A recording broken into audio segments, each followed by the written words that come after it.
അപ്പൊ മടവൂർ വിഭാഗവുമായുള്ള തർക്കത്തിൽ അന്ന് അവരുടെ ദഅവത്തിന്റെ മനഹജ് എന്താ? അവർ പറഞ്ഞു, ദഅവത്തിന് നമ്മള് ആളുകളുടെ തൃപ്തി നേടിയ ശേഷമാണ് തൗഹീദ് പറയേണ്ടത്.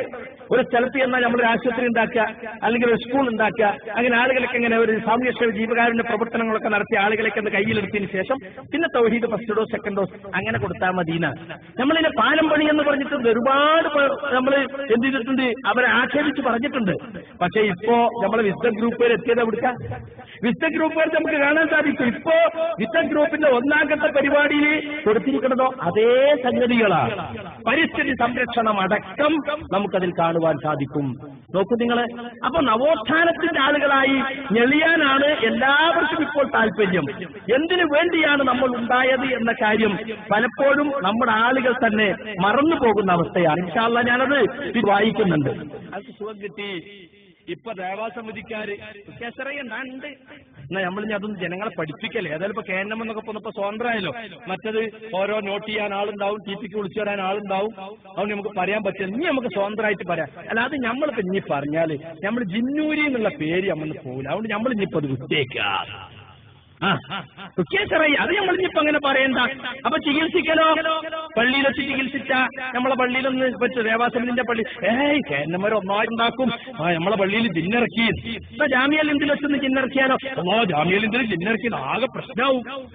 ബന്ധങ്ങളും കേന്ദ്രവും തമ്മിൽ വ്യത്യാസം എന്താ? വ്യത്യാസം ജിന്നുബാധുണ്ട്, ചികിത്സിക്കണം എന്ന് പറഞ്ഞ നമ്മൾ ചികിത്സിക്കുന്നതിന് മടി കാണിക്കുന്നു, ചികിത്സിക്കുന്നതിന് പ്രോത്സാഹിപ്പിക്കുന്നില്ല. പള്ളിയിലും പാടില്ല, മദ്രസിലും പാടില്ല, വീട്ടിലും പാടില്ല. ഇനി എന്താ ആകാശത്താണ് അത് ഓതി കൊടുക്കണ്ടേ? തന്നെ ജിന്നുബാധം പോലെ ആകാശത്താണ് ചികിത്സിക്കേണ്ടത്? നിങ്ങൾ പറ, നിങ്ങൾ എന്താ റുഖ്യ ശറയ്യ പറയാത്തത്? റുഖ്യ ശറയ്യ പറയാൻ പറ്റാത്ത വണ്ണം ഇവരെ നയിക്കുന്ന ആളുകൾ ഇപ്പൊ അവിടെ എത്തി. ഇപ്പൊ വിസ്ഡം ഗ്ലോബൽ ഇസ്ലാമിക് അന്താരാഷ്ട്ര ദൈവത്തേറ്റ് നടക്കുക. അന്താരാഷ്ട്ര ദൈവത്തിനെ പറ്റി നിങ്ങൾ കേൾക്കണ കൂട്ടരെ. ഇത് 2014 മെയ് 11 മാധ്യമങ്ങളൊന്ന് വായിച്ചു നോക്കണം. ഒന്നാം ഘട്ട പദ്ധതി കടപ്പുറത്ത് ഉദ്ഘാടനം വിശുദ്ധം. എന്നിട്ട് എന്താ നിങ്ങള് നമ്മൾ വിചാരിച്ച ശുദ്ധ സെലഫി ദേവത്താപ്പ വിശുദ്ധത്തിൽ വരുന്നത് കേട്ടോളി. പൗരധർമ്മം, സാമൂഹിക അവബോധം വളർത്തിയെടുക്കൽ, കുടുംബ ബന്ധങ്ങളുടെ പവിത്രത, ചൂഷണമുക്തമായ പ്രബോധനം, വിദ്യാഭ്യാസം, പ്രചാരണവും വികസനവും, തൊഴിൽ കടമകളും അവകാശങ്ങളും, സ്ത്രീ സുരക്ഷയും സ്വാതന്ത്ര്യവും, അക്രമരഹിത സമൂഹം, പലിശരഹിത സമ്പദ് വ്യവസ്ഥ, പരിസ്ഥിതി സംരക്ഷണം തുടങ്ങിയ മേഖലകളിൽ വിവിധ പദ്ധതികൾ നടപ്പിലാക്കും. സെലഫിയത്തിന്റെ നടുക്കണ്ടങ്ങളെ വർത്താനം എന്താ? സെലഫിയത്തിന്റെ ശൈലി എന്തിനാണോ നിങ്ങൾ മടവൂരികളെ കുറ്റം പറഞ്ഞ്?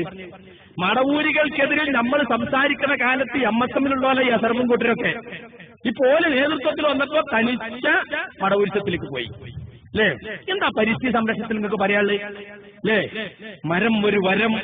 അല്ലേ? മരം നടാത്ത, നമ്മള് മരം നട്ടുപിടിപ്പിക്കാത്തത് കൊണ്ടാണ് ഇവിടെ മഴ കിട്ടാത്തത്.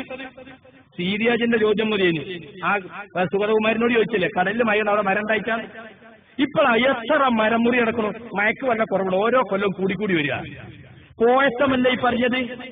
മരം വെച്ചാലേ മഴ ചെയ്യൂന്ന്, മഴ പെയ്താലേ മരം മുളക്കൂന്ന് പറഞ്ഞാൽ ശരിയാ. മനസ്സിലായില്ലേ? ഇതിന് പരിസ്ഥിതി സംരക്ഷണം, ഇതൊരു ഇസ്ലാമിക സംഘടനയുടെ ദഅവത്തിൻ്റെതാ. ഇതിന് സെലഫിയത്തുണ്ടോ?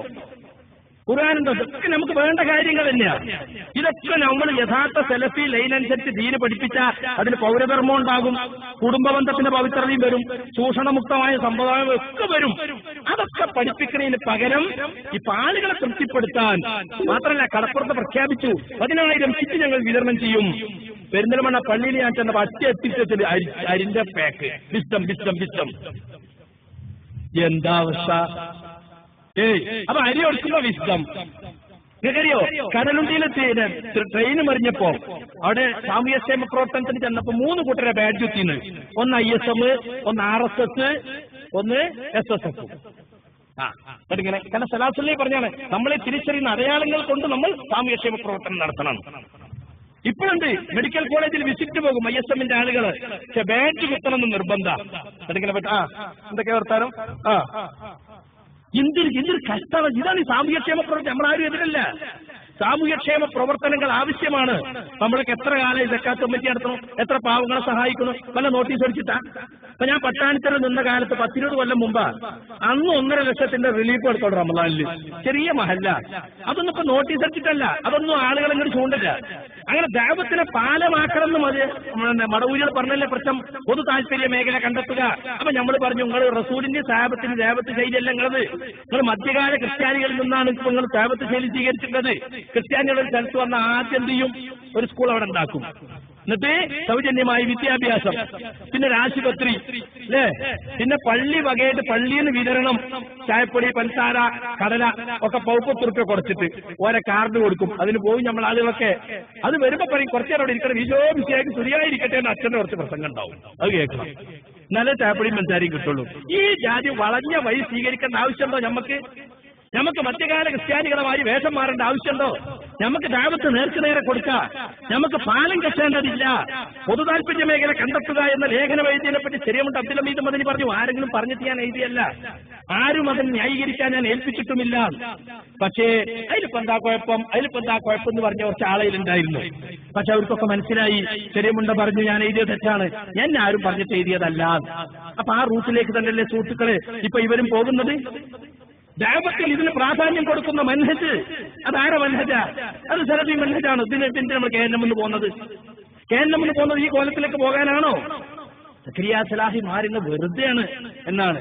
ഈ ജാതി ഒപ്പം പോയ എന്തായിരിക്കും അവസ്ഥ? ഇനിയിപ്പോ 1-ാം ഘട്ട, ഇപ്പൊ 2-ാം ഘട്ടം 3-ാം ഘട്ടം എന്തായിരിക്കും പോലെ അല്ലാഹു അഅലം. പുറത്തു വരാൻ പോണേ ഉള്ളൂ. അപ്പൊ സുഹൃത്തുക്കളെ, സംഘടന എന്ന് പറയുമ്പോ ഈ രൂപത്തിലേക്ക് ആളുകൾ മാറി ചിന്തിക്കുന്ന ഒരവസ്ഥയാണ് ഇപ്പൊ നമുക്ക് കാണുവാൻ സാധിക്കുന്നത്.